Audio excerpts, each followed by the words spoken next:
नमस्कार, आप देख रहे हैं बिस्तक। मैं हूं रजत देवगन। आज हफ्ते के दूसरे कारोबारी सत्र में बाजार पे मुनाफा वसूली देखने को मिली। निफ्टी फिर भी 7वें ट्रेडिंग सेशन में हरे निशान में बंद हो गया, लेकिन आज ब्रॉडर स्पेस में पता चल रहा था कि आज दबाव का दिन है, प्रॉफिट बुकिंग का दिन है। दरअसल अंतरराष्ट्रीय संकेतों में अमेरिकन मार्केट्स बहुत तेजी के साथ बंद हुए थे, लेकिन एशिया मार्केट्स मिक्स थे।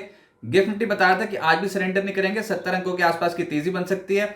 हम 23,751 के लेवल पे खुल गए और हमने तेजी पकड़ ली थी। 23,869 ये आज का हाई है, लेकिन इस लेवल पे बहुत इंपॉर्टेंट लेवल है। पिछला स्विंग हाई यहीं पर ही आके टकराता है, तो ऊपरी तौर पे मुनाफा वसूली हो गई।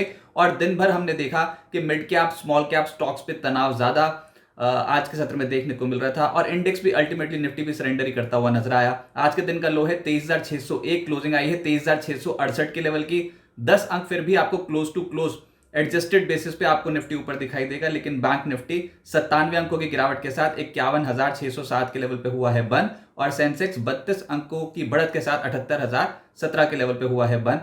Mid cap select Nifty mid cap select index जो है उसमें 118 अंकों की गिरावट देखने को मिली और 1% गिर गया ये आज के सत्र में। एडवांसेस थे निफ्टी के 16, गिरने वाले थे 34। ब्रॉडर मार्केट्स पे देखोगे तो आज गिरने वालों की संख्या थी 2,258 और चढ़ने वालों की संख्या थी मात्र 674। तो आप समझ सकते हैं कि बहुत समय बाद एकदम से आज मुनाफा वसूली जो इंडियन मार्केट्स पे आ गई।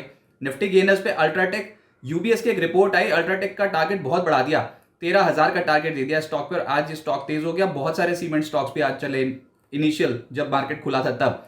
अल्ट्राटेक आज 3.25% ऊपर बंद हुआ, फिर ट्रेंड चढ़ गया 2.5%। बजाज फिनसर्व, ग्रासिम और इन्फोसिस जैसे स्टॉक्स 1.5% से 2% ऊपर हो गए।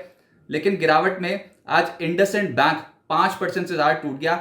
दरअसल पीडब्ल्यूसी की रिपोर्ट आनी है, प्राइस वाटर हाउस कूपर्स की, और ये रिपोर्ट जो है शुक्रवार को आएगी, जिसमें पता चलेगा कि क्या खातों में गड़बड़ी है, कितनी गड़बड़ी है इंडसइंड बैंक के खातों में। तो वो एक नेगेटिव ट्रिगर इस स्टॉक पे हावी है और इस हफ्ते बहुत जबरदस्त पिटाई झेल रहा है ये स्टॉक।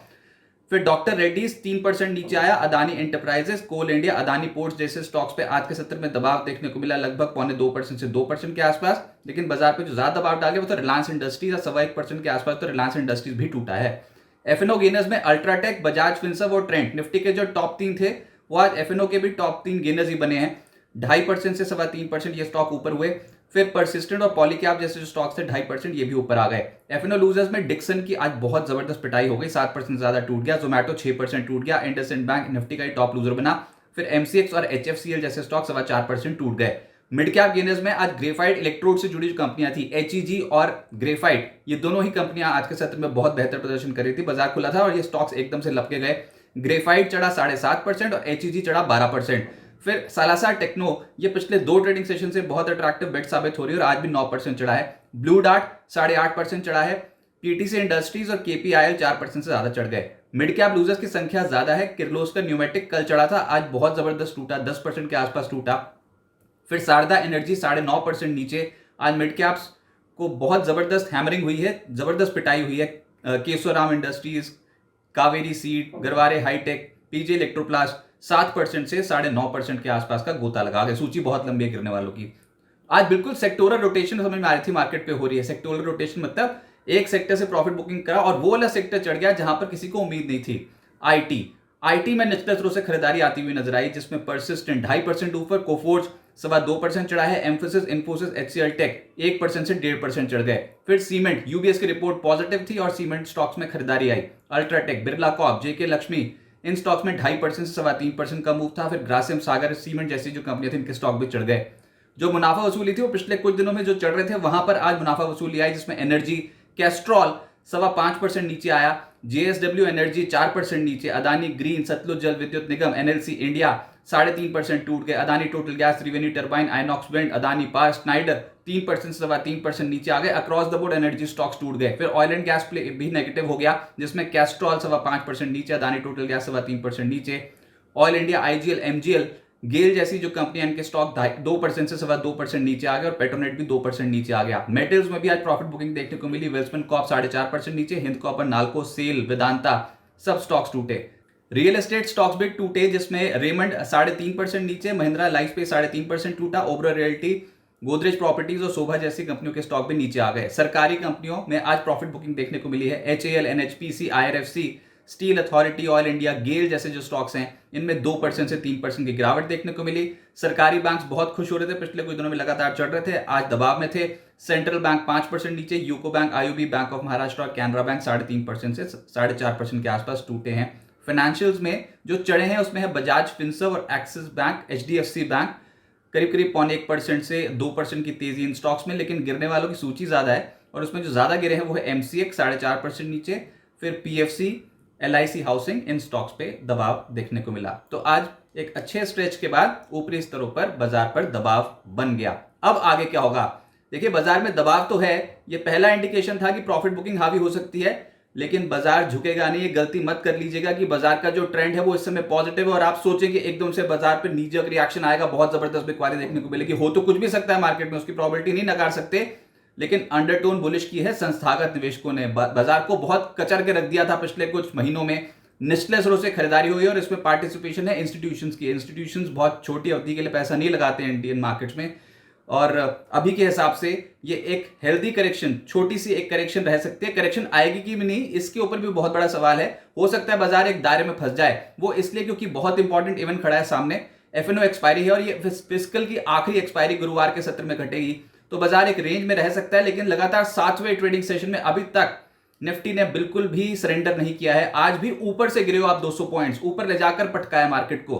तो टेक्निकली तो आप पिछले दिन के लो के लेवल के नीचे आए ही नहीं हो अभी, तो इट्स टू अर्ली टू से कि बाजार यहां से बिल्कुल सरेंडर कर जाएगा। ऐसा करना होगा तो बाजार को पहले 1-2 दिन के लोस तोड़ने पड़ेंगे। अभी तो 7वें ट्रेडिंग सेशन में निफ्टी ऊपर है। 7 सत्रों में निफ्टी 22,353 के लो से भागता भागता 23,869 चला गया, यानी कि 1,516 पॉइंट्स का स्ट्रेच देखने को मिला है और 1,516 पॉइंट्स चढ़ने के बाद मुनाफा वसूली आई है। और उसके बाद अगर आप मार्च लोस से देखोगे तो बहुत ही तगड़ा स्ट्रेच था, 2,000 पॉइंट से ज्यादा का स्ट्रेच, वहां से हुई है प्रॉफिट बुकिंग। तो आप समझ सकते हो कि एक अच्छी तेजी के बाद मुनाफा वसूली है, जिसमें मिड कैप और स्मॉल कैप स्टॉक्स में ज्यादा प्रॉफिट बुकिंग आज के सत्र में देखने को मिली है। तो ये स्पेस थोड़ा फंस सकता है, मिड कैप और स्मॉल कैप्स में थोड़ा दबाव ज्यादा रह सकता है, लेकिन इंडेक्स में हो सकता है निफ्टी को संभाला जाए, उसमें सेक्टोरल रोटेशन देखने को मिले, जैसे कि आज देखने को मिली है। जो चढ़ रहे थे सेक्टर्स वहां पर प्रॉफिट बुकिंग और एकदम से आईटी स्टॉक्स लपका गया निचले स्रोत से। तो हो सकता है डिफेंसिव जैसे कि FMCG, pharma, IT, in stocks पे बेट लग जाए, लेकिन इंडेक्स को मैनेज किया जाएगा मौजूदा स्तरों पे, ऐसा लग रहा है। गुरुवार को मार्च सीरीज की एक्सपायरी है, इस फिस्कल की आखिरी एक्सपायरी है। ऐसा लग रहा है कि निफ्टी पे ऑप्शन राइटर्स डोमिनेट करेंगे, क्योंकि अगर आप ऑप्शन डेटा भी देखोगे तो ऊपर अभी आपको 23,800 के जोन के आसपास बहुत तगड़ी कॉल राइटिंग दिखाई देगी, फिर आपको 23,500 के करीब बहुत तगड़ी पुट राइटिंग दिखाई देगी। तो इन डिसीजन वाला मूड माहौल, एक वन वे ट्रैक पे चढ़ने के बाद एक दायरे में मार्केट परफेक्ट सेटअप है इस समय ऑप्शन राइटर्स के लिए, लेकिन कोई कॉन्फिडेंट नहीं होगा ऑप्शन बेचने के लिए। वो इसलिए क्योंकि मार्केट ने डायरेक्शन पकड़ रखी है ऊपर की। आपको याद होगा पिछले गुरुवार को जब वीकली एक्सपायरी थी निफ्टी की, तो 23,000 के लेवल के ऊपर चले गए थे और उसके बाद भागते ही चला गया मार्केट, किसी के हाथ नहीं आया, शॉर्ट कटते चले गए थे। तो ऐसे मार्केट पे ऑप्शन राइट करके बैठना, इत्मीनान से सो जाना बिल्कुल ठीक नहीं होता। तो कभी ना कभी एक गदर मचेगा और हो सकता है कि एक्सपायरी के दिन बाजार पे एक बड़ा गदर मचता हुआ नजर आए, तो थोड़े से कॉशियस होंगे ऑप्शन राइटर्स।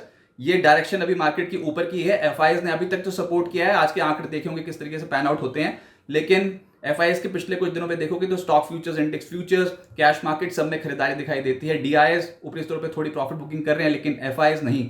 आज के आंकड़े, एक दिन के आंकड़ों से कोई बहुत स्पष्ट पिक्चर नहीं निकलेगी, पिछले कुछ दिनों का ट्रेंड देखना पड़ता है। तो एफआईएस का ट्रेंड पॉजिटिव है, रुपया अभी भी 85.6 के आसपास ही है। अब जो इंपॉर्टेंट है मार्केट के लिए, उसमें 2 अप्रैल की टैरिफ डेडलाइन है। जी हाँ, डोनाल्ड ट्रंप लगाएंगे टैरिफ दुनिया भर पे, तो उसके लिए हमको पहले प्रिपेयर होना है। और हमारे सरकार जो है भारत की, वो तो पहले ही तैयार हो गई है कि यूएस से जो इंपोर्ट होते हैं गुड्स भारत में, उस पर थोड़ी टैरिफ को रिड्यूस किया जाएगा अलग अलग कैटेगरी के हिसाब से। लेकिन फिर भी अलग अलग देशों पे किस तरीके की टैरिफ इंपोज होते हैं, उसमें जो डेडलाइन है वो 2 अप्रैल की है। और नरमी बरतते हैं यूएस प्रेसिडेंट की नहीं, ये देखा जाएगा। और उसके बाद जो बाजार के लिए बड़े ट्रिगर आते हुए नजर आएंगे वो आएंगे अगली सीरीज में। अगली सीरीज में एक तो 7 से 9 अप्रैल को एमपीसी आरबीआई की पॉलिसी बैठक है, देखते हैं आरबीआई का स्टांस क्या होता है। 9 अप्रैल को ये पॉलिसी आएगी और सबसे बड़ा ट्रिगर तो है रिजल्ट सीजन, जो कि अप्रैल में शुरू हो जाएगा। तो फिर कंपनियों के नतीजे बाजार की अगली चाल तय करेंगे। और फिलहाल जस्ट एक्सपायरी से पहले बाजार चलते चलते थोड़ा थक जरूर गया है, लेकिन सरेंडर कर गया है, ऐसा सोचना बिल्कुल गलत होगा। आज मुनाफा वसूली देखने को मिली, लेकिन देखते हैं कि ये लोअर लेवल्स पे फिर से खरीदारी कब लौटती है।